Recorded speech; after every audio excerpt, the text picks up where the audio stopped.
За уудлаа шүү. 6 цаг 5 минут. Унахгүй юу? Гайгүй. Айгу. Эхлээд явуулах. За ямарсан.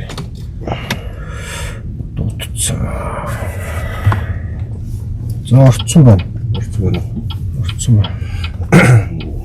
За тань камер шивжүүлээ. За камер шивжүүлээ. Өгцөн шүү. Орой минь дутгчтэй. Орой минь манайхан юу яагаад өгөөрөө шеэрлээд өгөөрөө бүгдөө бас найзуудаагаа дуудчихараа гэж тэгээ шеэрлээд өгөөрөө.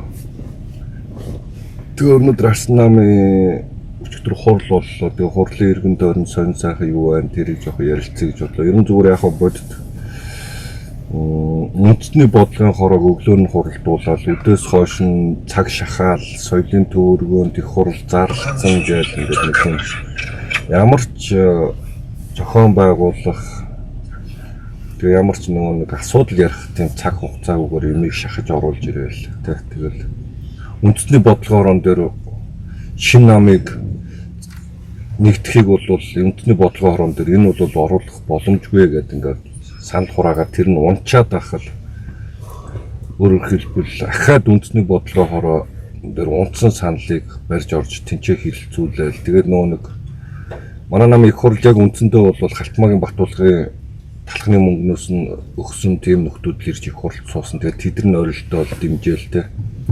Тэгээд энэ эргээд үндэсний бодлогын ороогоор орж тогтоол батлагдах ёстой их хурл дээр. Тэгээд энэ нь одоо яах юм? Тэгээд үндэсний бодлогоор дээр унтсан санал ахаад их хурлаар орж дэмжигчээд одоо ахаад үндэсний бодлогоор дээр орно. Энэ их ойлгомжгүй байдал орчиж байгаа.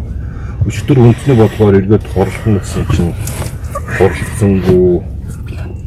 За тэгээд нэг ойлгомжгүй юм ярьцгаагаал байгаа. Тэр нь юу вэ гэхээр арчлалын үзэлтэй намууд нэг талдаа гарах хэрэгтэй мөрхтэй гэх юм галзуу сэтгц мэдрэлийн өвчтэй юмуд ярьцгаагаал. Энд чинь үзэл санаа өөр Монгол ардын намын эсрэг болохоор л арчлалын үзэлтэй гэсэн юм ерөөсөө биш шүү дээ. Монгол ардын намын эсрэг нь духан дээрээ сарнаатай байшингийн эсрэгэл юм явж яхаар л бүгдөө ингээл энэ бүгдөө арчлалын үнд зүйлтэй болоод тэгжээснээр бүгдөө л ингээл эрхчлөөний үзэлтэй болцсон гэсэн үг. Ерөөсөө огтхонч биш. Тэгэхээр энэ бүх зүйлийг ойлгохгүй ингээд тэгээд эвтэй байхдаа хүчтэй мөчтэй гэдэг юм мэдрэл муутай галзуу юм яриа л тэгээд эн чинь өөрөө ямар ч боломжгүй зүйлээ чин төсөөр үзэл баримтлалууд нэг дор олцохоор хүчтэй болдог бас ямар ч төрөн тэгээ шивнчихсэн. Улс төрийн нам гэж юу юм? Яагаад улс төрийн нам байгаад гэдэг энэ үзэл баримтлал гэж юу хэлээд яагаад энэ байх ёстой гэдэг талаар бараг ойлголт байхгүй хүмүүс л тэгэл ингээл нэг улс төр хийгээл айл бол тоглол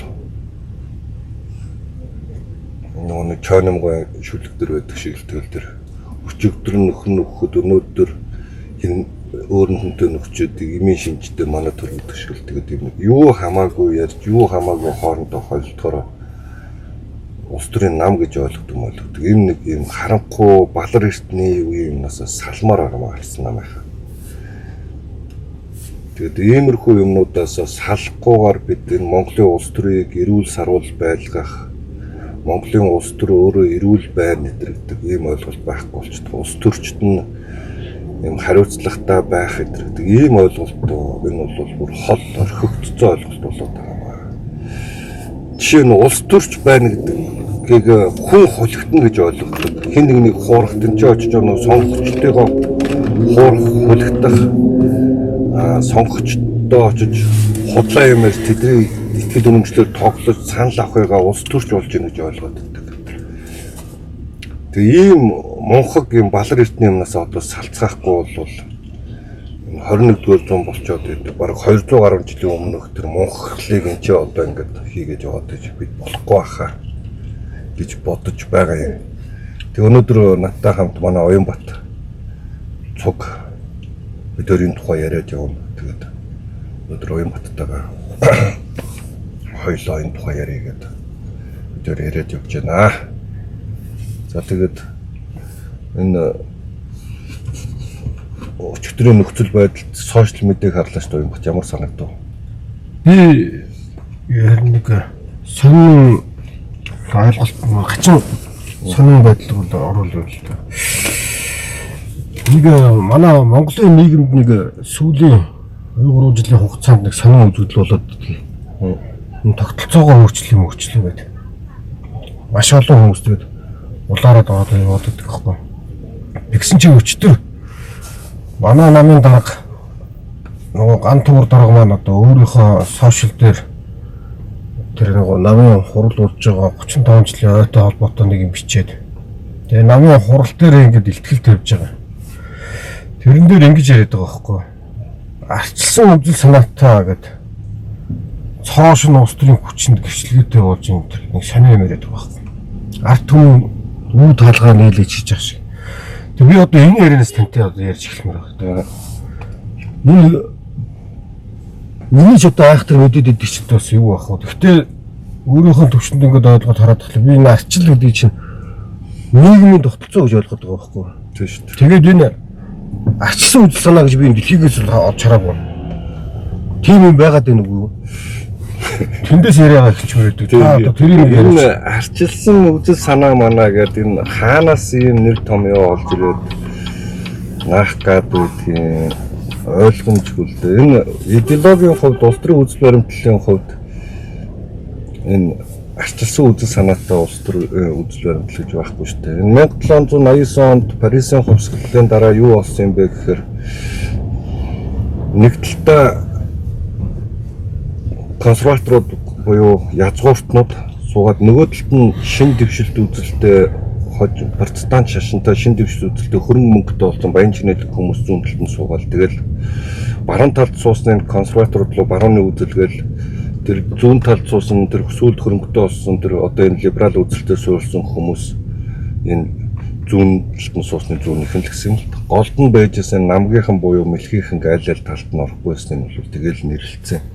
1850 онд Карл Маркс гэдэг хүн энэ Ив хамтын намын тунхагч гэдэг имийг бичсэний дараа энэ 1989 оноос хойш 1890 оны үед энэ улс төр дотор Германы юу тухайн социал демократ намыг төлөөлж ирсэн тэр коммунистуудаас салсан социал демократууд хоёулын чинь социалистууд шүү дээ. Тэгээд эндээс сансан үзэл санааг социал демократууд гэх. Тэгээ улс төрийн чиг баримжааг ахаад хуваахта тэр эрх чөлөөнд дөр суурилсан үзэл санаатай хэсгийг барууныхан болгоод юун дээр суурилсан энэ хамтаж үзэлээр суурилсан коллективист хамтлаг дээр суурилсан зүүнийх ингээл нэрлээл ингээл нэр томьёо ингэж явсан. Тэрнээс үүш энэ дотор чинь ямар нэгэн арчилсан үзэл санаа манаа гэж байхгүй шүү дээ. Зүгээр арчилсан тогтолцооны тухай ойлголт, нийгмийн тогтолцооны тухай ойлголт. Энэ яагаад арчилсан тогтолцоо гэдэг байдаг юм бэ гэхээр иргэд өөрсдөө саналаа өгж парламентаа бүрдүүлдэг. Иргэд яагаад гэвэл энэ нэг мандатаар орж саналаа өгдөг. Энийг арчлалын зарчим гэдэг юм. Тогтолцооных нь хувьд бол энэ гүйцэтгэх шүүх парламент орон нутгийн бие даасан байдал буюу орон нутгийн эрх мэдлийн орон нутгийн иргэдэд эрх мэдлийг тухай ойлголт иргэний хяналтын засаглал буюу бид нар төрийн бус байгуулах гэж нэрлэлсэн байдаг. Энэ иргэний хяналтын засаглалын тухай ойлголтууд. Энэ гурав чинь энэ таван юм нийлээд ирэхээр энэ арчилсан тогтолцооны суурь зарчим л гэдэг юм л та. Тэрнээс биш арчилсан үзэл санаа манаа гэдэг ийм бол энэ юусоо байхгүй. Хорвоо ертөнцийн байдгүй л нэр томьёолт. Ер нь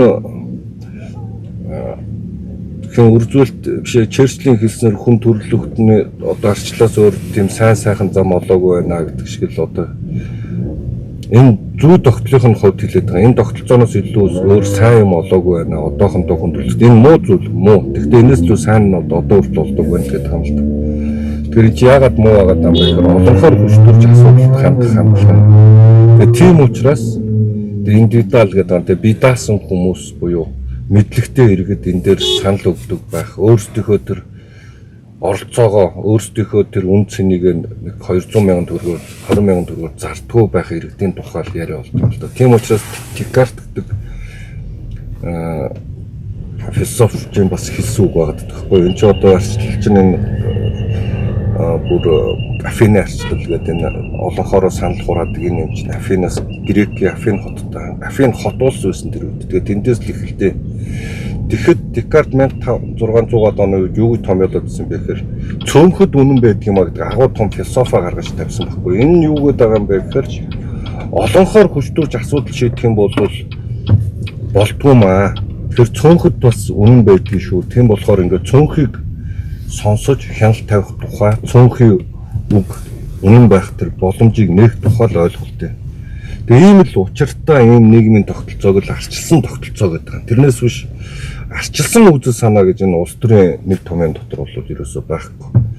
Жишээ нь яагаад шинэ ном орж болохгүй байсан юм бэ гэж эсэргүүцэдсэн. Тэгэхээр одоо харин яг наадах юм байна. Тий, энэ ерөөсөө юм арчилсан үзэл санаа манай байдгүй учраас би болохгүй гэдсэн байхгүй та. Ийм ерөөсөө энэ хороо ертөнцийн дээр байдгүй юм галзуу юм яриад тэгээ тэр нь угаасаа боломжгүй. Жишээ нь шинэ ном чи өөрөө ямар үзэл санаатай ном ямар ч үзэл санаа байхгүй шүү дээ.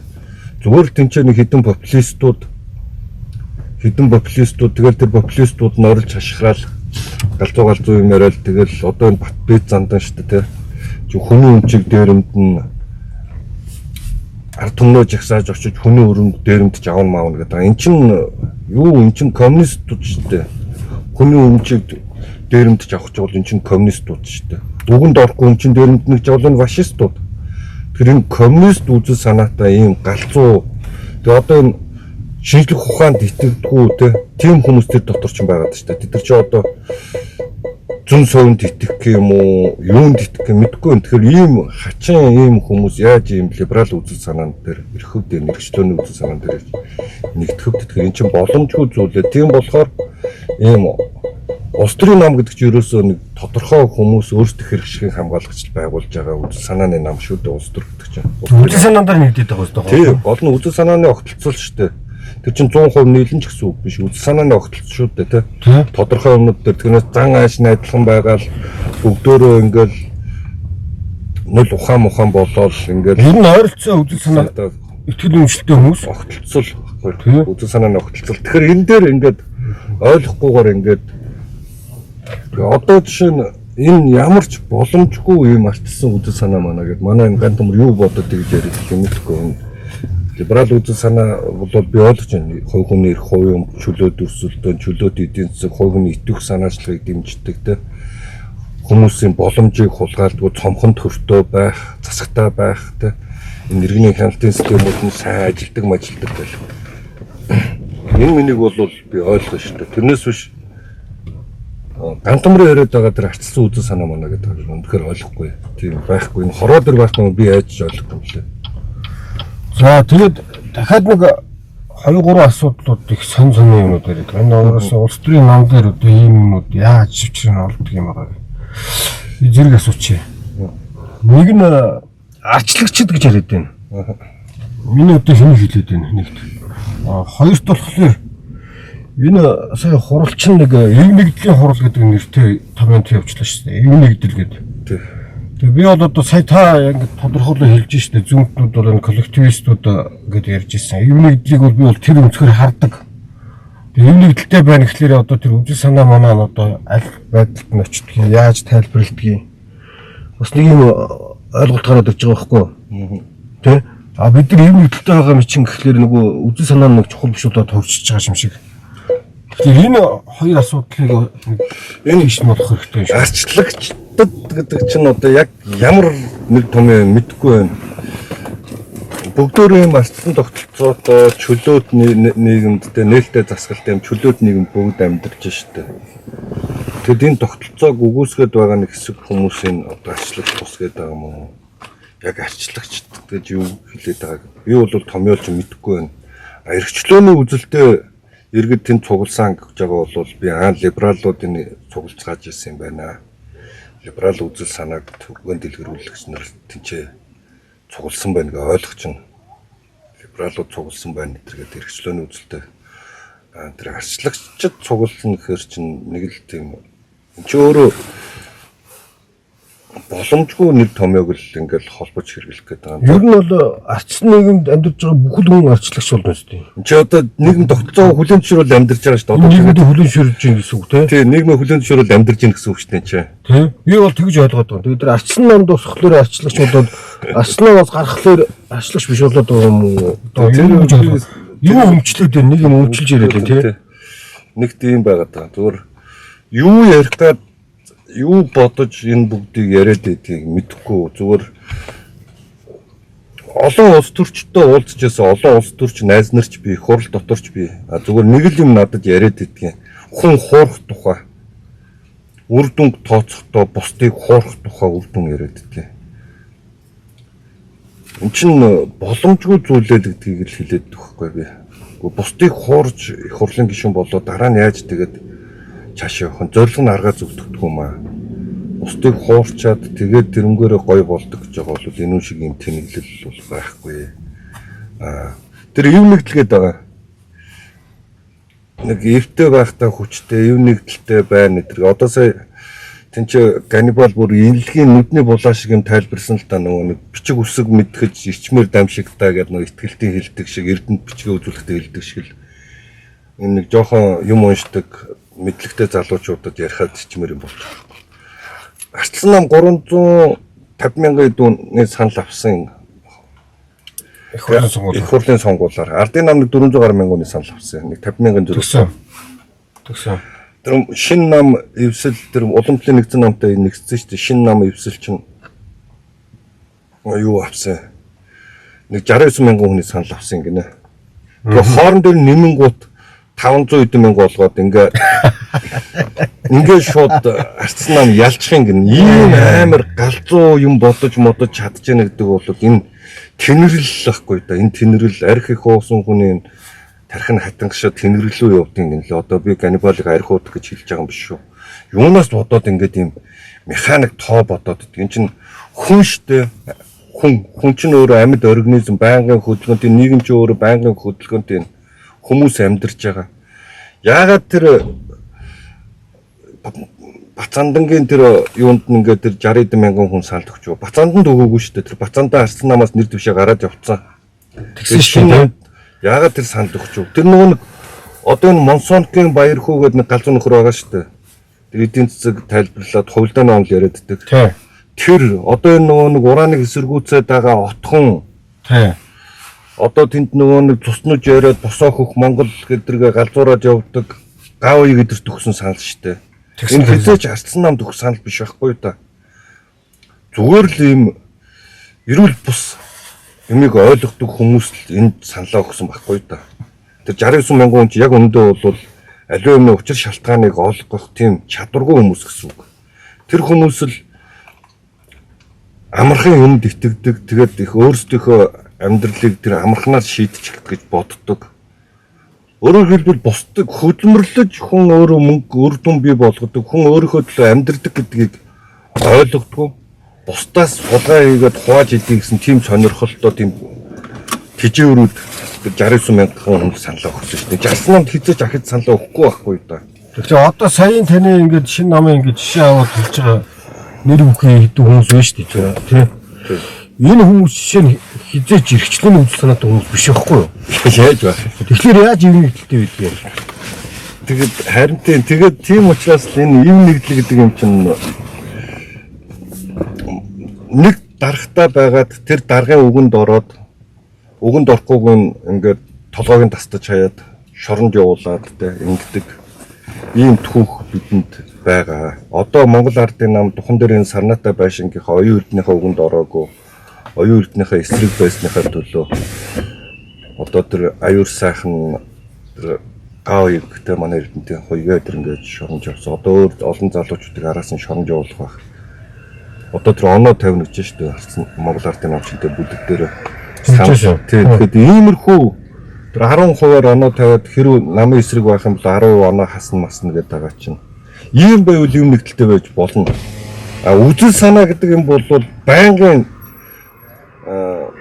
эрүүл мэтгэлцээ би болж идэг. Яагаад хайк ингэж хэлсэн юм бэ? Хайк тэгвэл ингэсэн бол энэ дээр нь яагаад Кенсийн онлыг үгүйсгээд байдгийг Фридманийг яагаад ингэж энэ мөнгөний бодлого дээр яагаад Фридман ингэж хэлсэн тэгвэл эн чинь юм биш үү гэдэг ингээд хоорондоо эрүүл ихтгэлцээ эрүүл маргаан болж идэг. Энэ бол эрүүл үзэгдэл байхгүй юу?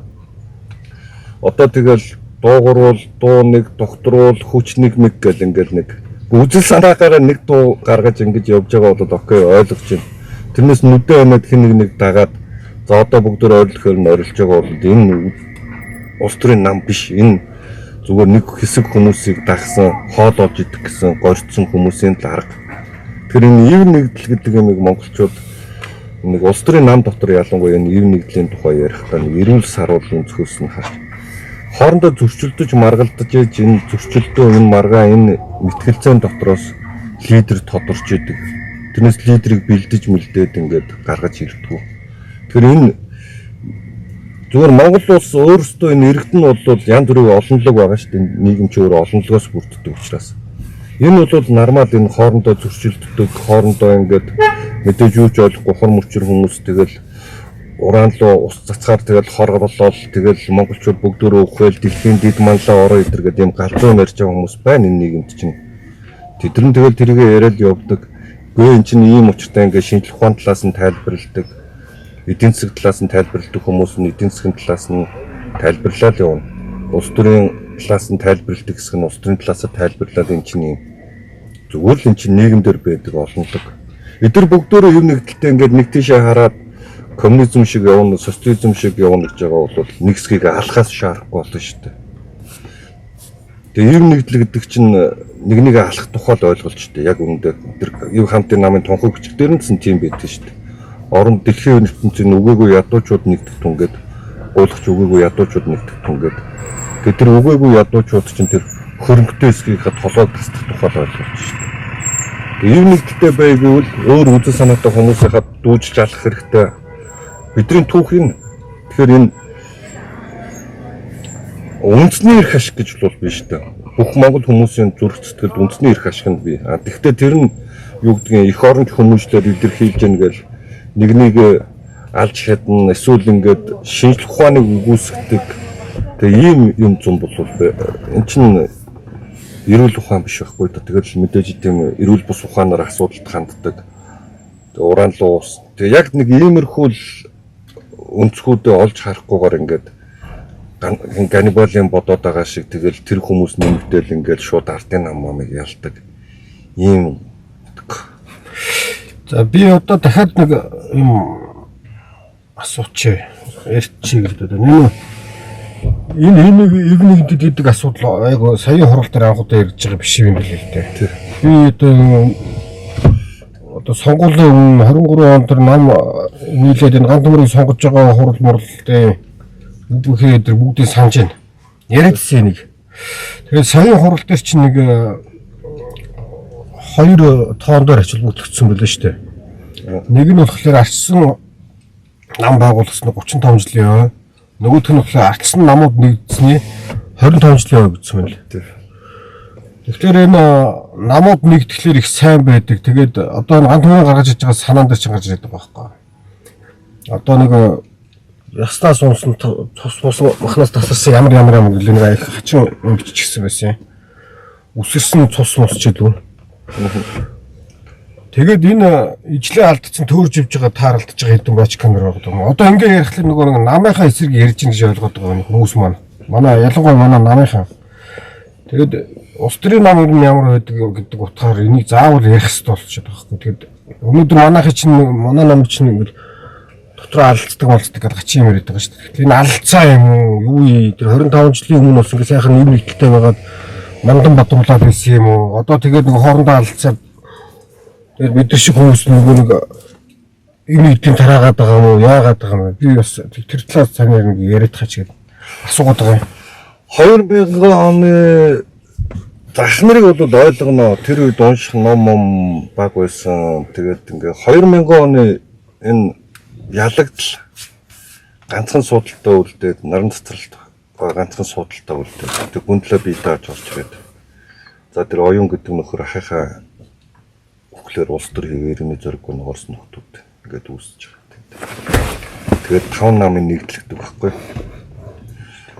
Тэр үед арцсан социалист хөдөлгөөн гэдэг юмыг анх байгуулагдж байхдаа дандаа тэр үеийн одоо юу гэдэг сэхэднүүд гэж өөрсдөө нэрлэдэг дэд мэрэгчлизмсэн хүмүүс арцсан социалист хөдөлгөөн байгуулсан байдаг. Тэр арцсан социалист хөдөлгөөн анх байгуулагдж байгаа үйл явц чинь уул нь хөдөлмөрчийн эрх ашигыг хамгаалдаг байгууллага л та. Тэгээ зүгээр тэр нэр нь л гоё сонсогдсон болоо даа л гэж би боддгийн. Нөгөө талдаа шинэ дэвшилт холбоо гэдэг байгаа. Одоо энэ дааган булдах махаар толгойлуулсан. Тий. Энэ шинэ дэвшилт холбооныхон бол эдийн засаг мэрэгхэн хчин байсан байхгүй юу? Тэгээ манайд Монголд яг ганц чөлөөт эдийн засаг ойлгодог хүн даах л байсан. Тэгээд даах бол тэр шинэ дэвшилт холбоогоо бол тэр эдийн засаг талаас нь хүмүүсийг цуглуулад арай нэг хөрөнгө мөнгөтэй болцсон. Тэр үед бас нэг эдийн бизнес 888 хийх гэдэг хүмүүс нэгдсэн юм шиг шинэ дэвшилт. Нөгөө талдаа арцсан холбоо. Арцсан холбоо энэ үйл хэргийн тугийг барьж авсан. Эдгээр бол эрхчлөөг л хүссэн шүү дээ. Кремлийн ноёрхлыг Кремлийн гинжнээс салах нь Монгол улс бие даасан тусгаар улс байх тухай. Тэгээ бие даасан тусгаар улс болохын төлөө эдгээр явсан. Энэ төлөө эр зөрөгтнүүд, эрдэм мэдлэгтнүүд, чадвар тунгууд нэгдсэн байдаг. Би одоо ч тэгж үнэлдэг. Мэдлэг боловсрал тэр эр зөрөг тэнд байсан. Арцсан холбоон дээр байсан. Тэгэл эн чи явсаар агаал 96 онд арцсан холбоо эвсэл гэж байгуулагдаад тэгэхэд л Монголын арцсан Монголын үндэсний дэвшилт нам чинь татан буугдаад Монголын үндэсний арцсан нам гэдэг Муан гэдэг болчихсон. Муан гэж Муан болсон баггүй юу?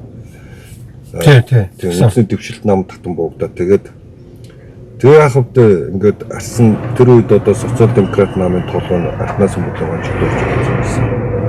Зөв түүхийн талаас нь яриад байгаа шүү. Тэгээ 2000 онд ингээд бид чинь ганцхан судалтай үлдээд ингээд яг 2000 оны сонгуульд орох гэсэн чинь соцдекууд өөрсдөө саллаад дангаараа орж хинч шулуунгуудаа ам хорогдохчл арсан нам дээр ирсэн. Тэгэл тэрнээс болол энэ алтан гац гэл одоо энэ Монголыг ерөөсө болохгүй юм болгоныг хийж ингэж гацаадаг юм лайтай хүмүүс. Тэгээд энэ нам дотор юм социал демократ үзэл санаа түгээдэг юм хүмүүс. Одоо энэ Норвей алтан ууг байна.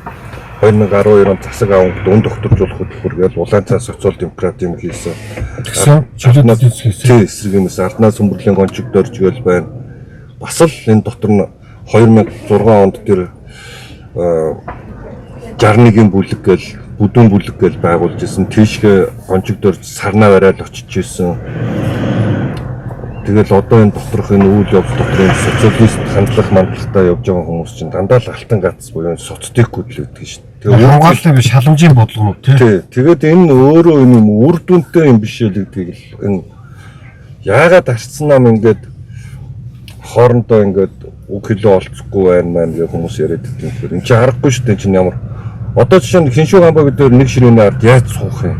Халтмаагийн бодлоготой би яаж нэг ширээний ард суух юм? Нөхөөс хэлбэл чинь яг ширээний ард суух юм.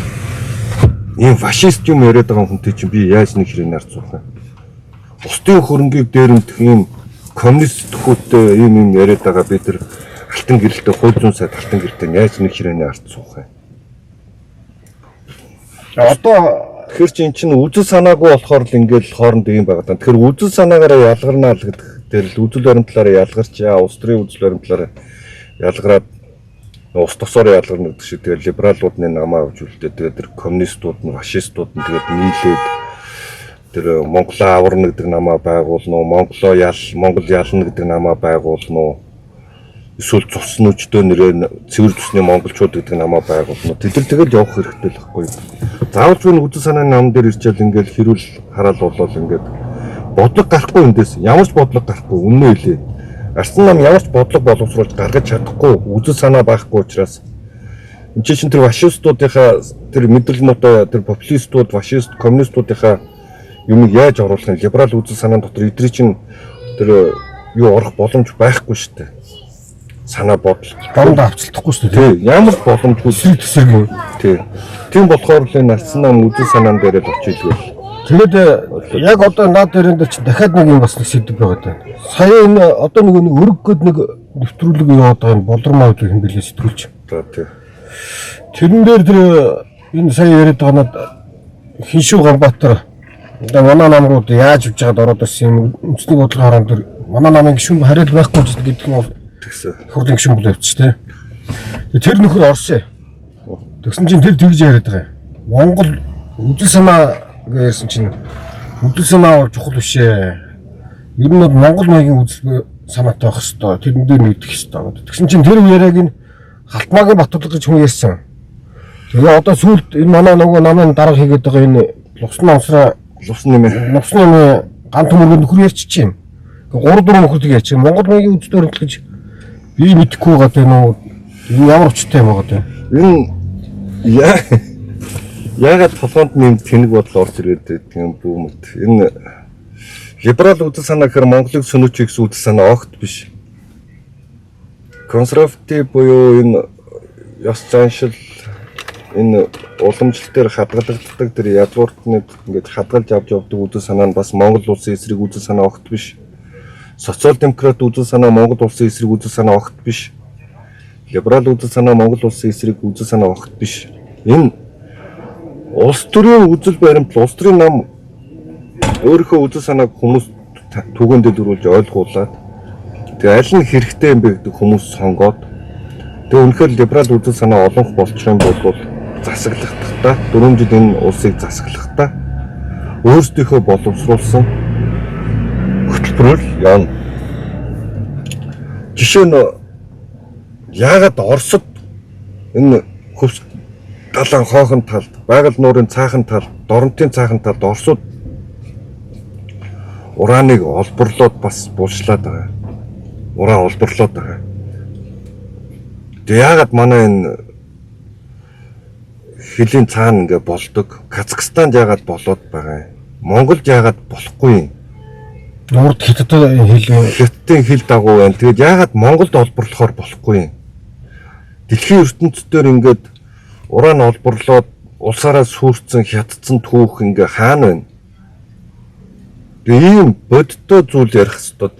Тэгээ энэ чинь ингээд дэмжиж ингэж явах юм бол Монгол балар эртний ийм харахгүй бүдүүлэг бид нар ингээл ийм монхог ийм л хүмүүс үлдэн шүү дээ. Тэгэхээр яг энийг өөрсдийнхөө энийг зөвтгөх өмдгөө Монголын төлөө гэсэн нэг ийм хачин юм ярьж байгаа бол энэ бол монхог гэл энийг популизм гэдэг байгаа. Өөрөөр хэлбэл иргэдийн хизээж биелэхгүй зүйлийг амлаад тэрэн дээр нь иргэдийн итгэл үнэмшлээр тоглохыг популистууд гэдэг байгаа. Улс үндэстнийхээ эсрэг монхог зүйл хийхийг популистууд гэдэг байгаа. Тэр ийм популистуудаар л энэ улс үндэстнээ хорлуулад өөрсдийнхөө ирээдүйн маргаашийг хорлуулаад байж. Зүгээр нэг жишээ аваад үзье. Халтмаагийн Батбадлаг танк орж ин 2014 он тийм ээ. Тийм. Өнөөдөр 11 жил болсон байна тийм үү? Тийм.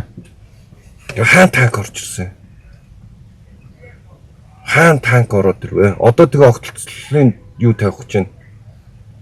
Мухар төмөр замын холбох гэж байна. Тий. Одоо 900 хэдэн тэрбумаар. Тий, мухар тэрбум ингээ холбоод ингээд нэг их наж хот өргөр ингээ холбох гэж байна тийм үү? Тий. Тэгээ тэрнийхэн процент нь 2 5 толгой 2 толгойг өгч байна. 2 толгойг өгч чинь тийм үү? Процент нь өгч чинь. Батулгын урдных өрийг дарах гэж байна бас. Тэгээд энэ танк орж ирнэ гэдэг үгнээс болж хэн хохирсон? Монголчууд бид өөрсдөө л хохирсон шүү дээ. Яа, иймэрхүү имийг Монгол улс төрийн үзэл санаа гэдэг юм байлгүй дээ. Монголчуудаа хорлохыг тэгвэл би энэ эсрэг үзэл баримталтай хүн. Би монголчууд илүү элбэг хангалуун амьдраасаа монголчууд Монгол газар шорон дээр эзний ёсоор амьдраасаа хүн болж хүзүүдлохоо холбосных Монгол хүн хорвоо ертөнцийг зугаалж аялдаг тийм элбэг хангалуун амьдралтай байгаасаа л гэж хүсдэг хүн.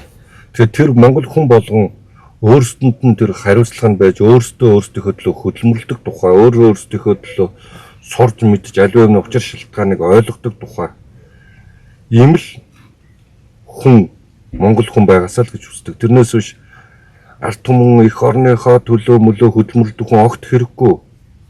Яагаад ийм эх оронч биш миш гэж бас л тэд тэгж яриад дтгий. Хүн өөрийнхөө хөдөлмөрлөөд олцсон юмаа хүн өөрөө хайрладаг, хамгаалдаг. Одоо чинь Улаанбаатар ийм ширэнгэн ой болохгүй иргэд нь оролцдог. Ийм хоттой байгаад энэ хотын эвдэд сүйдэх юм бол иргэд нь уурдаа гараад ирдэг байхгүй. Иргэд нь ууралж гарч ирээд юу яриа солиороод энэ сэлбийн бүр голыг ингээд хан маань ороод энэ Бэрлингийн хан шиг юм ингээд ингээд балаараад байгаа юм бэ. Болоо та нар. Бэрлиний хан гэснээс нөгөө 13 дугаар хорлолын гэдэг кино үүд шүү дээ. Тэндэр ч нэг ядуусан хороол юм дээрэмчдийн хороолоо авчиад хасчдаг шээ. Тийм хийж байгаа юм шиг. Адууд гэхэлсэн яг иймэрхүү л хан баялж байсан шүү дээ. Тэр жуудуудыг суулгаад. Тэгэд ийм мангар юм хийхэ болоод төтрийн мөнгөөргээд ингээ иргэдэн гарч ирдэг л ийм оролцоотой иргэдтэй байх хэрэгтэй. Тэртээ би нэг хөрөнгөнд байгаа, миний үр хүүхдийн байгаа, өмч маань энд байгаа. Би аль тав тухтай орчин бий болгож амьдрахыг хүснэ. Миний энэ тав тухтай орчин орон зай руу хэн нэгэн зэвсэг ороод орж ирвэл би мэдээж өөдсөн буу яриад боссон шүү дээ. Тэрнээс эх оронч хүмүүжилгээд ард түмэн өмнөнийхөө төлөө гэдэг шал худлаа яриагаар хүмүүсийг мунхруулдаг. Хүн өөрийнхөө төлөө хөдөлмөрлөдөг. Хүн өөрийнхөө төлөө, өөр хүүхдийнхээ төлөө, гэр бүл айтайхаа авч явахын төлөө хөдөлмөрлж мөнгө олдог болохоос биш. Ард түмнийхээ төлөө мөлөө хөдөлмөрлөөл, эх орныхоо төлөө мөлөө хөдөлмөрлөх хүн байхгүй. Зүгээр тус нэмэр нь яаж ордог юм бэ гэвэл энэ татвар шүү дээ. Хамгийн илүү сайн хөдөлмөрлж байгаа хүмүүс илүү их татвар төлж энэ улс үндэстэндээ буян болж байгаа. Тэр нийгмийн хамгаалал хүртэж байгаа. Одоо энэ хөгжлийн бэрхшээлд иргэд өндөр настангуудад энэ хүүхдүүдэд өгч байгаа мөнгө чинь хөдөлмөрлж байгаа хүмүүсийн мөнгө шүү дээ. Тэрнээс эх оронч гээд цээж ажилтнад байгаа хүмүүсийн мөнгө биш шүү дээ. Одоо энэ цагдаагийн байгууллага, энэ хуулийн байгууллагын энэ эрүүл мэндийн салбарын, энэ боловсролын салбарын тэгээд энэ нийтийн албанд албач одоо манайхан төрийн албан нэлээд сурсан нийтийн албанд албач байгаа хүмүүсийн цалин чинь дандаа л энэ өөрийнхөө төлөө хөдөлмөрлөдөг, өөртөө хариуцлагатай, үр хүүхдтэй хариуцлагатай амьдарч байгаа тэр хүмүүсийн татварын мөнгө шүү дээ.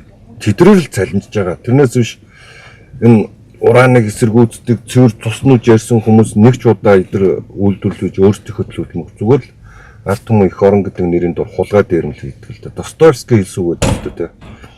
Хамгийн адгийн шааруудыг хамгийн сүүлч оргоных газар бол эх оронч үзлээ гэж. Тэр адгийн шаарнууд ч ийм ярьж явдаг шүү дээ. Тэр малчин чинь өөрийнх нь мал өөрийнхөө төлөө тэр малчин тэнд хөдөлмөрлөж байгаа болохоос биш. Улаанбаатарынхныг махаар хангах гал өдөр шөнөгүй тэнд хөдөлмөрлөд байгаа юм ерөөсөө биш. Биш. Тэгэхээр тэр хүн чинь өөрийнхөө малч нэг 5 цаастаа болж ахуй амьдрал өөдөн татаж нэг портертой байсан бол одоо юу гэдэг пронтертой болно ч гэх юм уу. Нэг 4 антаа гэртээ байсан бол нэг 5 антаа гэртээ болгож хүүхдээ нэг айтайхан боловсрол эзэмшүүлэхин төлөө зах зээл дээр махаа авч боловсруулж тэнцээ өөрөө бий болгож хөдөлмөрлөж байгаа болохоос Монгол улсын төлөө ингээл тийм бол шал худлаа яриа шүү надад ч тэгээд. Тийм болохоор энэ улс төрийн үзэл санаа гэж нэг юм юу вэ гэхээр тодорхой хэсгийн эрх ашгийг хамгаалдаг гэдэг байгаа шүү дээ. Тэгэхээр эн чинь өөрөө ардсан нам бол юм бие даасан хувь хүмүүс, хувийн эрх, хувь хүний эрх төр хувийн өмч чөлөө дүрслэлтөө энэ чөлөөд эдийн засаг хувь хүний итэх санаачлах иргэд хэрхэн яаж өөрсдийнхөө амьдрах энэ эрх чөлөөг хайртай хүмүүсийн огцол ахгүй. Энэ хүмүүсийн эрх ашгийг л хамгаалах гэж бий болж байгаа улс төрийн нам шүү дээ. Тэрнээс биш. Одоо жишээ нь наран туул дээр зах дээр ном хийж байгаа хүмүүс энэ малчид эдэр чи уулна хувийн өмчтөнгүүд байхгүй юу? Тийм шүү. Тэр чинь уулна эдрийн эрх ашгийг л хамгаалах гэж байж байгаа улс төрийн нам шүү дээ. Тийм. Нөгөө талдаа бол энэ духан дээрээ сарнаатай байшингийн чинь бол дээрмийн бүлэг шүү дээ. Улс төрийн нам биш юм чинь дээрмийн бүлэг. Дээрмчдээр толгойлуулчаад тэгээд улс үндэстэнд сайхан болно гэдэг бол үгүй дээрмч яаж дээрмэл хийн шүү дээ. Өөр юу их юм. Одоо яг манай энэ ардсан нам бол яг энэ духан дээрээ сарнаатай байшингийн copy paste гэдэг те. Одоо нэг хүн намыг охин нам гэдэг үсэн чинь манайх ч одоо яг хүн нам юу юм. Тийм болох гэдэг юм. Одоо тэгээд хэлээд байгаа шүү дээ. Ардсан намынхаа нэг эрүүл ухаантай хүмүүс намаа өөрчлөх гэж авч явахгүй болохгүй. Ган төмөр дарга гэдэг одоо би дарга гихт дургу гэдэг юм. Ган төмөрийн хэлж байгаа үгийг сонссон л доо бүтнээр нь арай хийж сонслоо. Оюун эрдний үгийг сонсож байгаа юм шиг сонслоо. Оюун эрдний нэг 20-50 нь уншиж ялла шүү дээ ерөөсөө. Өөрийнх нь тархинд яг юм байгаад байгаа юм. За тэгээд нэг одоо ингээд нэг нэлээд цэгцрээд ирж байгаа. Сая ингээд ярин дотроос. Тэгээ арчлаад бол үзэл санаа биш ээ. Нийгмийн тогтолцоо, нийгмийн тухай ойлголтоо. За тэгээд арчсан нам бол эрхчлөөний үзэл санаатай намаа. Хувийн өмчийг хамгаалдаг, хувийн өмчийг дээдэлдэг, чөлөөт эдийн засгийг хамгаалдаг ийм намаа. Энэ үзэл санаа дээр л юм. За тэгвэл нэг нэг гэдэг юм дээр дахиад нэг юм асуух хэрэгтэй болчихдог. Энэ хүмүүсийн чинь үзэл санаатай өөрчлөлт явуулдаг юм уу яа тийм. Өнөөдөр би одоо эрхчлөөний үзэл санаанд итгэл үнэмшилтэй байгаа шүү дээ. Би бол одоо энэс хорихгүй баг. Тэгтэл энэ хүмүүсийг хараад тахлаар Өнөөдөр ирчлэлийн үзэл санаатай болоод маргааш социал үзэлтэй болоод байна уу? Яагаад байна уу? Ингээд ховроод ах шиг байх юм. Яг одоо нэг улс төрийн үзэл баримт Маргаret Thatcher хэлснээр энэ ойлголт зөвшөөрөгддөг 8-1 хэрэгсэл биш хатгаа итгэл үнэмшлийг хийдэг юм бол гэсэн ойлгонууд нэг ойлголт. Энэ итгэл үнэмшил болно гэдэг маш чухал. Өнөөдөр яг Лев Троцкий хуур бас дахин хуур гэлцэн байдаг шүү дээ тийм. Яг энэ технологиг Монголын улс төр дотор одоо энэ улс төр хийж байгаа улс төрчид гэж өөрсдөө нэрлээд байгаа хүмүүс энэ технологиг хэрэглэдэг. Хуур бас дахин хуур гэдэг. Одоо нөгөө манайханд нөгөө социализм үед тэгдэг шүү дээ. Владимир Ленин хэлсэн үг гэх тийм сур бас дахин суу гэдэг. Тэр үгч нь бол жинхнээсээ бол наад үгч нь тийм хуур бас дахин хуур гэдэг Лев Троцкий хэлсэн үг байхгүй юу. Тэгээд эн чинь зүгээр хуурах ёстой. Тэр чамаагүй аргаар хуур. Тэгэхээр эндний чинь үр дүн ингээд одоо өнөөдрийн байгууллагын засгийн газар шүү дээ. Одоо тэр нэг ямар ч мэдлэг боловсралгүй тэгээд ингээд цуснууж ярьдаг. Зөвхөн мөнх баясгалантай жишээ нь ингээд жоохон мэдлэгтэй хүн ингээд ярилцаад суухад ичэн штэ ямар ч мэдлэггүй ямар харахгүй юм бэ гэдэг. Тэгээд жишээ нь Хиншүү Ганбаатар Сагуу Ганбаатарыг ингээд бид төр ярилцаж суух юм бол Ганбаатарт ямар ч юм нийгмийн талаарх, ямар ч ойлголт, улс төрийн талаарх ямар ч ойлголт байхгүй. Эдийн засгийн талаарх ямар ч ойлголт байхгүй. Одоо хамгийн их тэр бид тэр юу ирээлийн үүсэлтэй тэр хинэ өрг бол дараа чинь тэр болормоо гэдэг байгаа хүн бол дараа чинь мөнх баясгалан гэж халтмаагийн батлах бэлтэж байгаа. Бэлтгэгдсэн байлээ тийм. Бид анх яг энийг хийж эхлэхэд бүр нэлээд жил гарны өмнөөс энэ хугацааныг бэлтэж байгаа юм байна даа л гэжсэн. Одоо яг тэр бэлтгэгдсэн тийм сэтгүүлч. Одоо наад чинь тэр өнөөдрөөс явж илээ тэр халтмаагийн батлагтай явсныг рэлэн гарч иж илээ. Тэгээд энэ хүмүүсийн хийсэн бузрын зүг зүйлмээр ойлгуулах тийм зохион байгуулалт ажил явж илээ. Тэгээ нөгөөх нь байхаа нэг асуусан дүр зүгээр нөгөөх нь хариулт бэлтцсэн. Нөгөө цаашгаа эн чинь асуулт чинь өөрөө цаашаа лавшрах ёстой сэтгүүлчнэр өөрсдөө мэдлэгтэй бол асуултаа лавшруулдаг. Тийм биш зүгээр нэг ганц асуулт асуугаад тэгээ тэрэнд нь хариулсан болоо хайдаг. Тэгээ тэр хэсгийгээ тастаад ингээд хүмүүст хүргэх. Энэ болормоо гэдэг охиныг тэгээ ашиглагдаад байгаа мó эсвэл өөрөө ашиглуулад байгаа мó ямар нэгэн байдлаар ингэж явдаг. Жишээ нь тэр дотор тэр танк орж ирнэ гэсэн юу гэсэн чинь хамгийн их үйлдвэрийн төсөл мөсөл тезүү бичсэн сайт чинь биш тэгээд сайт тезүү мэзүү бичдэг. Тэгээ ер нь бол Монгол улсын засгийн газар ч тийм татвар төлөгчийн мөнгөөр тезүү бичээгээд явж байдаг. Тийм энэ сайт мэд тезүү бичдэг сайт энэ ажилтны мөлдөр барьдаг тийм албан тушаал биш шүү дээ. Энэ бодлого боловсруулдаг. Бодлого боловсруулна гэхээр тооцоо судалгаан дээр манад ямар үйлдвэрүүд боломжтой юм бэ гэдэг тооцоо судалгаа гарсан байгаа бол тэр боломжуудаа нэгээл хувийн хвшлийнхэнд орхидог. Тэгээд тэр хувийн хвшлийнхэн тэрийгэ хийгээд явдаг. Стандарт нь юм байх хэрэгтэй юм байна гэдэг тэр стандартын газрын шалгалтын мэргэжлийн хяналтын газар тэрнээс сайд биш шүү дээ. Тэгээд одоо бодлогын хэрэгжилтэнд хяналт тавих гэнч шиг ийм одоо тэгээд дүгнэх юм шиг байгаа нэ нөгөө яг коммунизм үе шиг 60% биелэлттэй байна 30% биелэлттэй байна гэдэг. Ийм мангар ийм эрүүл бус юм байгаа юм л та. Тэгээд ялангуяа тэгээ манай энэ астан нам дотор байгаа эмэгтэйчүүдэд бас нэг хандаад энэ гендер мендер ярьдаг хүмүүст хэлчмээр санагдаад тийм аа. Тэр өчтөр тэр үндэсний бодлогоор энэ тэргүүлж болох гээд нэг дэвшлэлт тэгээд манай нэг эмэгтэй нэр дэвшлээ тэгээд гендерээ бодоод 3-2 бай эмэгтэйчүүд нь ч шиг.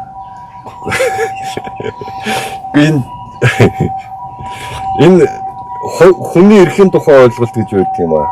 1989 онд Human Rights гэдэг байгаа чинь хүний эрхийн тухай ойлголт. Энэ гэхдээ бүр эрэгтэйчүүдийн эрхийн тухай гэж ойлголт байсан юм л та. За тэгээд энэ Simone de Beauvoir гэдэг тэр феминизмын үзэл санааг үүсгэн байгуулсан хүн чинь 1890 оноос ер нь бол 50 оноос болсон хөдөлгөөн л та. Тэгээд 1890 оны үед нэлээд биелээ олж явж ирсэн энэ хөдөлгөөн. Эрэгтэйчүүдийн эрх баг бол эмэгтэйчүүд бид адилхан эрэгтэй л гэж нийгмийн төлөө анх боссон тэмцээн шүү дээ. Феминизм чинь. Гэхдээ тэрнээс биш эрэгтэйчүүдийнх нь эсрэг сургууль тавьсан үзэл санаа биш байхгүй. Хүн учраас бид адилхан эрэгтэй тэгээд адилхан эрхээ эдэл ял гэж тэмцэл байхгүй. За тэгээд энэ ингээд 1978 онд Швейцарт хамгийн сүүлд энэ Швейцарт шиг санагдаад байна. Эмэгтэйчүүд сонгохдох хэрэгтэй болчоод ингээд ингээд эрхийн тухай ойлголт ингээд болчихж байгаа. Адилхан л одоо тэгээ өрсөлдөөн шүү дээ. Тэгээ Өөрөөр итвэх санаачлаг, хувь хүний өөрийн манлайлах чадвар, мэдлэг боловсролын өрсөлдөөний тухай ойлголт болохоос биш. Тэ Мэдж байдал бий болгож байгаа бол эн чинь социал демократуудын хийдэг ажил шүү дээ. Социалистуудын хийдэг ажил. Эн чинь би хэлээд шүү дээ, хувь хүний итвэх санаачлагтаар байдаг юм аа гэдэг байгаа. Тэгээ хувь хүн өөрөө итвэх санаачлахгүйгээр 40% нь багтаж орно гэдэг ийм мангар юм байж болдгоо маа. Тэгээ ядаж энэний талаар ингээд нэг ямар ч ойлголт байхгүй. Тэгэл арчлан намынхан гэхээр юм гендер мендер ярихаар арслан нам болдог, ЛГБТ ярихаар арслан нам болдог гэдэг ийм галзуу мунхаг ойлголт байж болохгүй шүү дээ. Хувь хүний итвэх санаачлах, хувь хүний эрхийн тухай ойлголт яваад байгаа болохоос биш. Эрэгтэй, эмэгтэй, хөгжлийн бэрхшээлтэй, дахир дутуудар, өндөр насны эрхийн тухай ойлголт ерөөсөө биш. Нэг л хүн өөрөө эрхтэй, тэр эрхээ хамгаалах, тэр эрхийг хамгаалах үүрэгтэй газар засгийн газар. Тэрнээс биш эмэгтэйчүүдийн эрх, эрэгтэйчүүдийн эрх, хөгжлийн бэрхшээлтэй эрхтэй хүмүүсийн эрх гэж ийм байхгүй шүү. Ганцхан хүний эрх л гэж бий. Тэр нь өөрөө хамгаалагдчих хэвээр. Тэрийг хамгаалах үүрэгтэй байгуулсан засгийн газар. Ер нь бол иргэдэн өөрсдөө хамгаалдаг юм доо засгийн газар хамгийн их хүний эрхийг дээрэмдэж авдаг. Тэгэд ийм энгийн юмнуудыг нэг жоохон уншаад ойлгочихоос бол тэгээд ийм гендер мендер ярих гэж байгаа бол энэ тохон дээрээ санаатай байшин чинь дээрэмчдийн бүлэг байна. Тэгэхээр одоо нэг социал демократ нам ч юм уу нэг юм нам байгууллаа. Тэгээд тэндээ бүгдөө тэрийг ярих хэрэгтэй шүү дээ. Тэгш байдал мэдл одоо яах юм? Тэр хөгжлийн одоо юу нэгдэл гэдэг яриа чинь явсаар хагаад тэгш байдал руу очлоо тэ нийтийн сайн сайхан л явсаар гаа тэ. Тэгээ энэ ерөөсөө байж болохгүй зүйлүүд ээ. Хүн штэ энэ хүн ч өөрөө төгс бүтээл биш. Энэ нийгмийн тогтолцоон дотор янз бүрийн алдаа оноо сайн муу юмнууд бий. Зүрийн арчилсан тогтолцоотой юм чөлөөт нийгэм нээлттэй засгалтай юм нийгмийн давуу тал нь алдаагаа засаж болдог байхгүй юу? Тэ. Хүмүүс алдаж болно, алдаагаа засаад урагшлах нийгмийн тухай ойлголт. Тэгээд хүмүүс дандаа сонголтод байждаг. Одоо социализм маягаар амьдарч болно шүү дээ хүн. Гэртээ ингээд ганцхан сувг тавиад тэрэнгөөрөө ингээ үздэг. Тэгээ өдөрт нэг хоёр талах аваад илсэн сахартайгаа иддэг. Орой нэг лавшаа хутгаж иддэг. Монголд үйлдвэрсэн тэрийн зах дээр байгаа Монголд үйлдвэрсэн Монгол хүмүүсийн оюусан хувцсыг авч өмсдөг. Тэгээ хутгаж явдаггүй. Тэгээ хүүхдүүдтэйгээ адилхан ингээд тэр хувцс яг адилхан хувцлуулаад тэгээд орчныхоо үүд мөдийг өөрөө гарч ирээд угаад цэвэрлээ орчныхоо шал малыг өөрөө угаадаг муугадаг те. Тэгээ яамаар байгаа. Тэгээд тэр яг тэр социализмын маягаар амьдарч болно шүү дээ хүн. Энд чинь сонголттой нийгмийн тухай нийгэм шүү дээ. Хүн яаж амьдрмаар байгаа юм. Тэр хүний тэр яаж амьдрах тэр боломжийг хулгайлаад байгаа учраас л энэ болдгоо малгддаг. Энэ боломжийг буцааж олгоод иргэд өөрсдөө тэр амьдрах тэр боломжийг хулгайлсан тэр боломжийг л энэ засгийн газар олгох ёстой шүү. Тэрнээс биш ган төмөр $10,000 болж инхээр $10,000 болдог ч юм гэж ямар юм бахах вэ чинь. Наад гадаадын хөрөнгө оруулалт одоо оруулж ирээ гэдэг. Тийм тэгэхээр бүгд одоо шууд ирэх юм биш үү? Тийм галзуу юм мэдрэл муутай юм. Одоо оруул. Тэгээ одоо гараг. Тийм балаа юм галзуу юм. Гадаадын хөрөнгө оруулалт тэгээ байж идэг юм байна л да. Одоо нэг ярианыхаа ихэндүүлэг буцмаар байна. Одоо угаасаа бараг цаг дууслаа. Энийг нэг ярьчихад. Тэгээд үлдүүлээ. Асуулт юу нь бол байхгүй байна. За асуултаа бол манайхан бичээрэй гэдэг. Надад инх төрийн лайвыг оруулбал үзэл санаа гоё болох юм шүү гэж байна. Бүгдийг хулгайлчаад мөнгөө гадагшаа шилжүүлчихэд Монголын төлөө гэж их оромж гэж хийх юм мэдгүй юуны тооцоо. Энэ болчихж байгаа юм. Тэгээд нөгөө та бүхэн яриа энэ ардчлал гэдгийг хэлсэн л дээ. Ардчилсан үзэл санаа гэж одоо байдгүй юм байна. Энэ бол нийгмийн тогтолцоо, нийгмийг хэлээд байгаа юм байна. Нийгмийн тогтолцоо хэлээд байгаа юм гэдэг ойлгочихж байгаа. Тэгэхээр та түрүүн тэр нийгмийн талаас ярихдаа засаглалын 5 хэлбэр гэдэг ярьсан шүү дээ. Тэгсэн одоо энэ нөгөө иргэний хяналтын засаглал гэдэг орон нутгийн бие даасан байдлыг дуурчлаа шүү дээ. Эднүүд ч одоо Монголд байхгүй гол шүү дээ. Яг хуулиар бол тий. Огт байхгүй таатлах юм шүү дээ тийм. Тэгэхээр ийм байхлаар одоо юу болоод байна? Энэ байхлаар одоо яг юу хэрэгтэй? Яг үүний нэг ялгааг та нэг жишээ нь оюун эрдэнэ Монгол байх юм уу? Монголын ерөнхий сайд нь оюун эрдэнэ байх юм бол гэдэг. Эрх мэдэл оюун эрдэнэ төлрөөд байх юм бол одоо парламент нь нарийн бичгийн хийдэг болчих шиг боллоо. Тэгээ одоо тэгээ шүүх засаглалыг өвдгөн дор нугацаадсан бол Оюун үрдийн юу гэсэн тэрийг л хийн штэ. Бүгдөө дарга шийдвэр гаргана. Хууль биш. Эрх мэдэл төвлөрөх чинь дарангуул гээд байгаа авторатор нэгэн буюу дарангуулын засгалтаа сайн дураараа дарангуулж яагаад орчоод байдгийг илэргээд байгаа томьёолч ерөөсөө эрх мэдэл нэг гарт очоод төвлөрөөд байхаараа энэ өөрийнхөө эрх мэдлийг тойруулж хан босгоод тэрийг хамгаалаад идэв. Энийг дарангуул гээд байгаа. Эрх мэдэл аль болох тараах тусмаа энэ өөрөө энэ чөлөөт нийгмийн тухай ойлголт болдог. Орон нутагт эрх мэдлийг өгөөд тэр суманд амьдарч байгаа 2500 хүн өөрсдөө давтраа бүрдүүлдэг, 5000 хүн өөрсдөө давтраа бүрдүүлээд ирэх юм бол тэнцээ тийм хэрэггүй соёлын ажилтан, хэрэггүй тийм илүү дутуу тийм мөнгө зарлахтаа болно. Засаг ерөнхий юу сумын засаг даргын жип мэв авч унахаа болно. Яагаад гэвэл иргэд өөрсдөө төлж байгаа мөнгөөр давтраа өөрсдөө тэрийг юу хийж байгаа. Юунд зарцуулах шийдэж шанаж байгаа юм. Тэгээд эн чинь зарим орон нутгийн дампуурна. Одоо манайх чинь ингэж байгаа шүү дээ. Зарим нь бий болно. Өнөөдөр бол ингэж байгаа шүү дээ. Улсын төсвөөс одоо энэ жилийн төсөв дөрөхтэй нэг аюул сонирхолтой нэг юм үлээ. 260 соёлын төв байлаа шүү дээ. Баг маг сумуудаараа дамжаад. Тэрийг тэгээ Улаанбаатараас ч тэр суманд нь юм эсвэл баганд нь тэр соёлын төв хэрэгтэй хэрэггүй нь бол энэ дарганаас хамаатай юм тий. Тэд бүгдээд нь тий. Тэгээ шин өдөр гэдэг яг миний өөрийн төрсөн сум хөвсгөлийн шин өдрийнх. Тэгээ яг миний төрсөн газар. Тэн чи 3 спорт зал байгаа. Хэрв шин өдрийн иргэд давтрынхаа мөнгийг төлсөн бол тэнд 3 спорт зал барихгүй байхгүй. Тэн чи хөшөөнөд босгох тэн чи тэр Ярагийн чимэд Баазарын ширэндүүн шин өдөр хүн ам ихтэй гэлгүй дээ. Тэгээд ийм юм байж болохгүй ш. Тэн чинь иргэд өөрсдөө давтрынхаа мөнгөө цуглуулад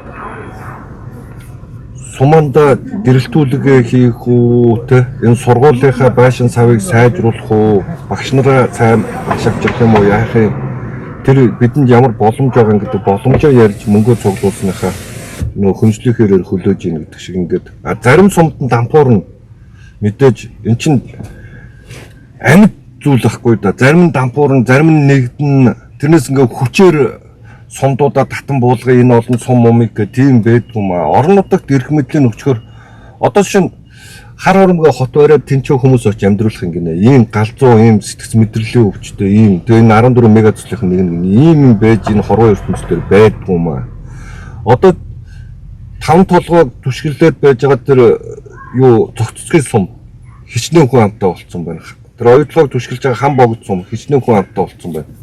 Өөртөө хүмүүс нь сайн руу өөртөө очоод тэнцээ хүмүүс нэгтраас тэнцээ өөрөө суурьмжлийн бүс болоод тэр нь өөрөө хотуулж явдаг болохоос оюун эрдний тэнэг толгойнох бодлоор хар урам хот баригдаад тэр нь мега төслөлөө тэнд хүн очиж амьдрах гэж байгаа бол тэрэн шиг ийм галзуу юм бол байхгүй. Зүгээр л орон нутагт иргэдэд эрх мэдлийн өгчхөр иргэд энэ уул уурхайг ингээ эсэргүүцээ сэлэн бариад дайраад туснууж яриад зээрийг ингэж бахарч унтлан машинаар хөөж жагаад бахардаж унгаан ураанаас хорцсон байна гэдэг юм галзуу юм хийхгүй шүү дээ чинь лабораториороо хийдэг юм байна. Тэрнээс нэг нөхөр зээрийг хийнгээ хөөж тавхсараа бахартуулаад алдаг малдаг ийм галзуу юм бийж болохгүй. Энэ гэмт хэрэг шүү дээ. Тэгээ ийм галзуу юм хийгээд байгаа энэ юм чинь өөрөө байхгүй болно. Ягаад одоо тэр Улаанбаатар иргэд хөөрхий зөвхөнгөө орж шүү дээ. Бидний махыг хүн авахаа худалдаж авахаа болчихлоо. Гэхдээ тэнд байгаа тэр бизнес эрхэлж байгаа малчтыг хорлцож байгаа байхгүй юу? Маллаад мөрөөрөө тэнд амьдарч байгаа хүмүүсийг очоо хорлоо ичиж байгаа. Тэ? Тэр энэ иймэрхүү галзуу юм хийх юм чинь одоо жишээ нь яг тэр Улаанбаатарт орон нутгийн эрх мэдлийг өгсөн байсан бол Улаанбаатарын иргэд тэр галзуучуудыг хөөгөж явуулсан байгаа. Тэр ойн байцаагч чинь тэр энэ экологийн тэр цагдаа магдаад нь гомдол гаргаад ингээд тэр хүмүүс шоронд явуулсан байгаа. Тэ? Тэр орон нутагт эрх мэдэл өгнө гэдэг чинь иргэд та нар эрх мэдэлтэй болно л гэсэн үг. Тийм шүү дээ. Иргэд нь өөрсдөө эрх мэдэлтэй болно гэсэн үг. Тэр иргэний хяналтын засаглал гэдэг байгаа юм чинь одоо манайхан төрийн бус байгууллага гэдэг ингээл төрийн бус байгууллагын түншлэл мөслөг галзуу юм яриад тийм. Эн чинь төсөв дээр суусан мөнгийг хэрхэн яаж зарцуулж байгаад нь араас нь хяналт тавьдаг төсөөс энэ засгаас гаргаж байгаа бодлого хэрхэн яаж гажуудж байгаагаар хяналт тавьдаг ийм байгууллага. Энэ нь өөрөө иргэдэд төлөөлж гарч иж шүглүүлээд одоо энэ сая тэр 250 сумд ингээ багт ингээд соёлын төв барих чинь энэ мөнгөж ингээ өргөө зархталдах чинь гот нь иргэд нь босдог. Энийг авч явж шүүхтэр ингээд очиж ялаад тэгээд тэр гин буруутай байгаа тэр засгийн газрын хариуцлага тооцоолоод аль нэгэн албан тушаалтанд хариуцлага тооцоод тэгээд тэндээс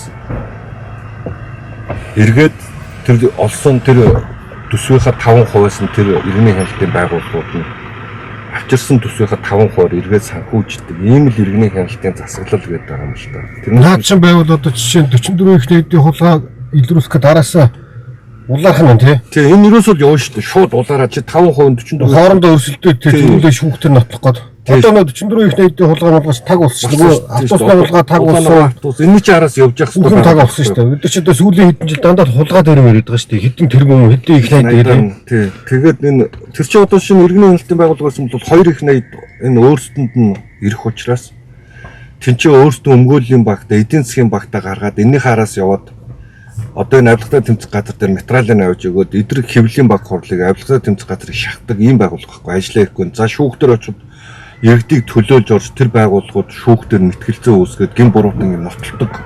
Тэгээд тэндээсээ өөрсдөө эцсийн хүртэл явуулсан шүү дээ. Эцсийн хүртэл явдаг байгууллага. Тэгээд тэндээсээ цалинждаг. Тэнцээ маш сайн мэргэжлийн эдийн засагч нар маш сайн хуульчнууд бий болдог.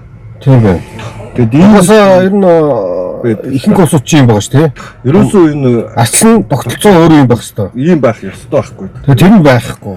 Тэгээд одоо сүүлдээ төр хувийн хөгжлийн түншлэл төр төрийн бус байгуул төр хувийн хөгжил хоёр түншлэхээр фашизм болчтой.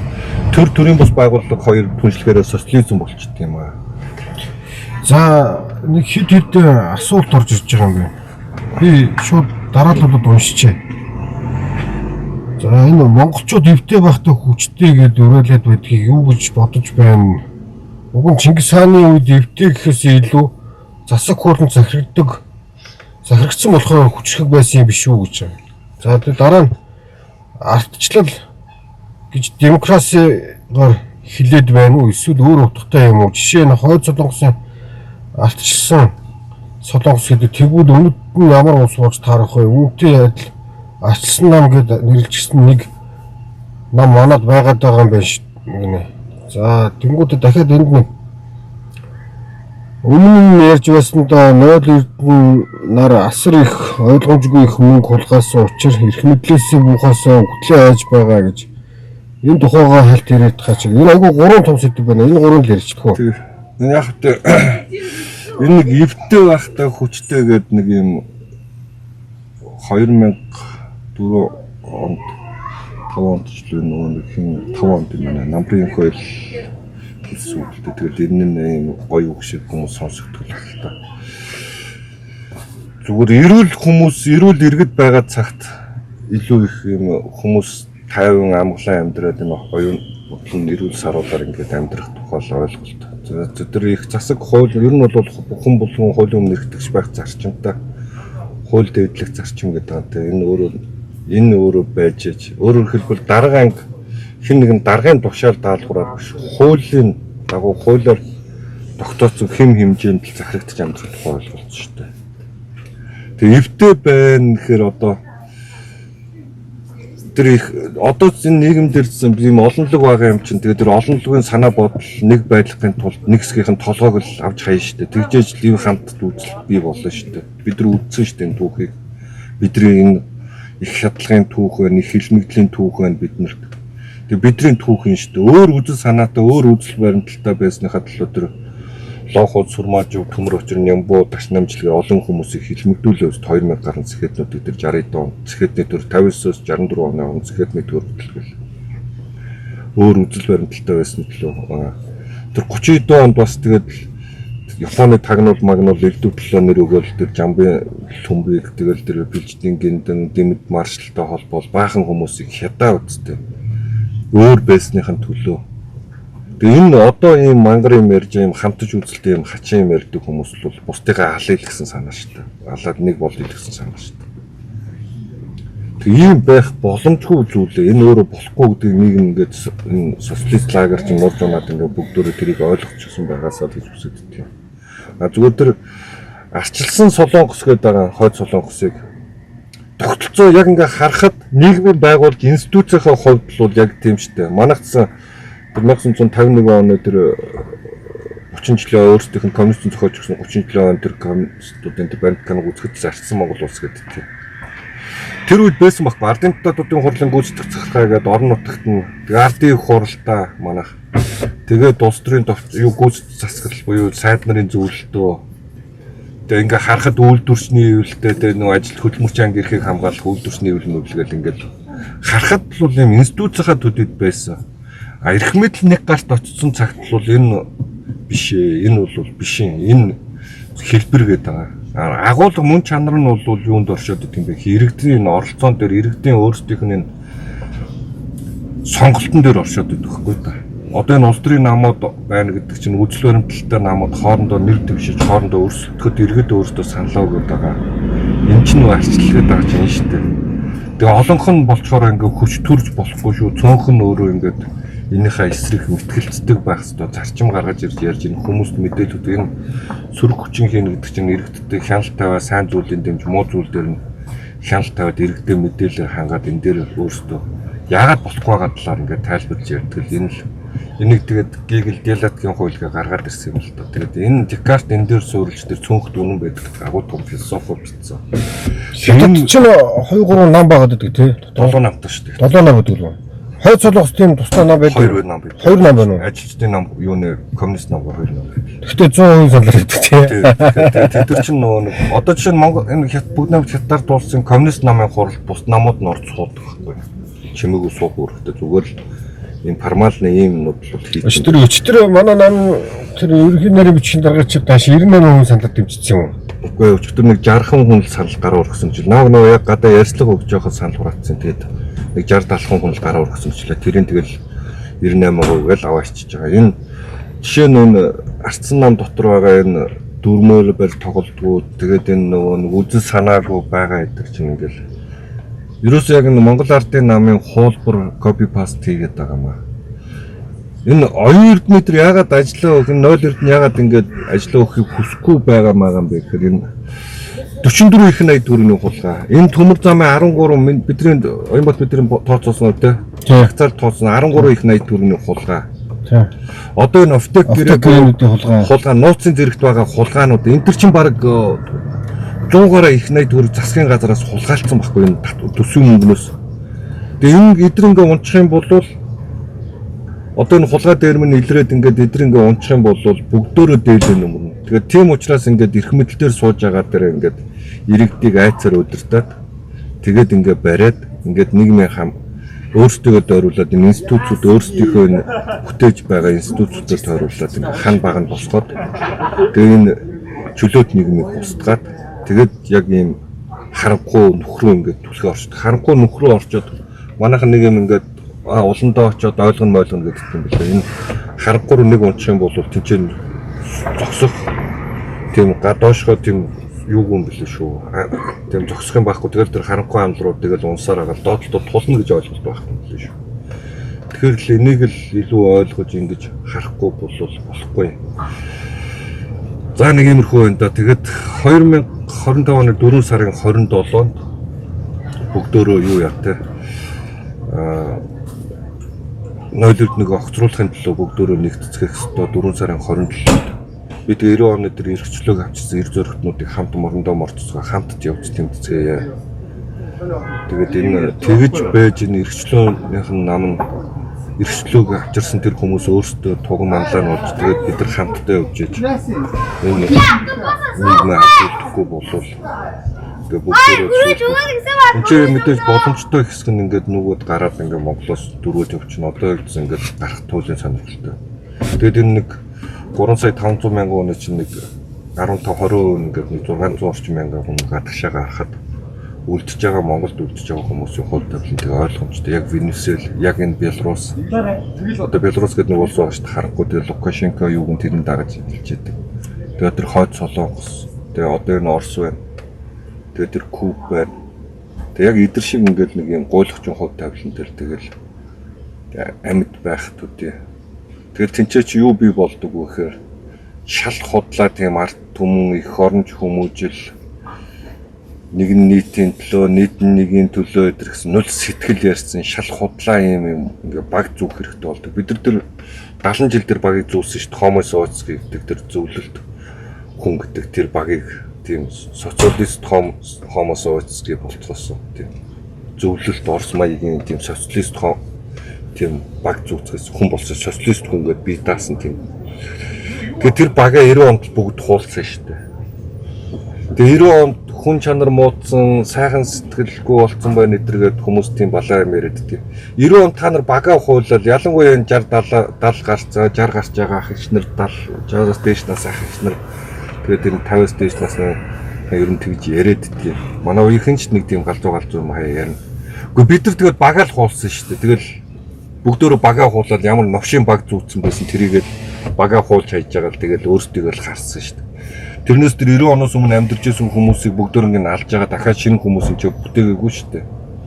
Тэр 30 хэдэн настай байсан одоо 60 гарсан хүн чинь тэр эрхчлөөний хувьсгал ялж яхад 30 л хүрчээсэн зарим нэг 20 гарч ирсэн залуучууд л байсан байлгүй. Тэгэл та нарын өөртөө бага хуулаад гарч байгаа хандлага чинь тэр шүү дээ. Тэгээд одоо тэрнээс хүн чанар манар муудаад л ингэсэн байхгүй илүү их хүнлэг болж байгаа. Илүү их бие биендээ юм тусалдаг. Илүү их өгөөмөр болж байгаа хүмүүс. Тэгэхээр энэ өөртөө бага хуулчаад тэр багныхаа ард ямар хогийн новшин байсныг л харж байгаа шүү дээ. Тэгэхээр 4 сарын 27-нд энэ манай эрхчлөө төвс зохион байгуулж байгаа. Тэгээд та бүхэн бидэнтэй хамтраараа донешн явуулаарай. Тэгээд бидэрт нийт 54 орчим сая төгрөг хэрэгтэй байгаа. Тэгээд 3 өдрийн арга хэмжээ зохион байгуулахад энэ их мөнгө хэрэгтэй байгаа. Тэгээд санхүүжилтэн дээр дэмжлэг үзүүлээрэй. Тэгээ оролцоогоо хангаад бүгдөө хамтраад яваарай л гэж. Нөөгийг бүр За өндөрлөх үү. За тэгээ өнөөдрийн дааг нь хүрч өгсөн. За баяртай цаа.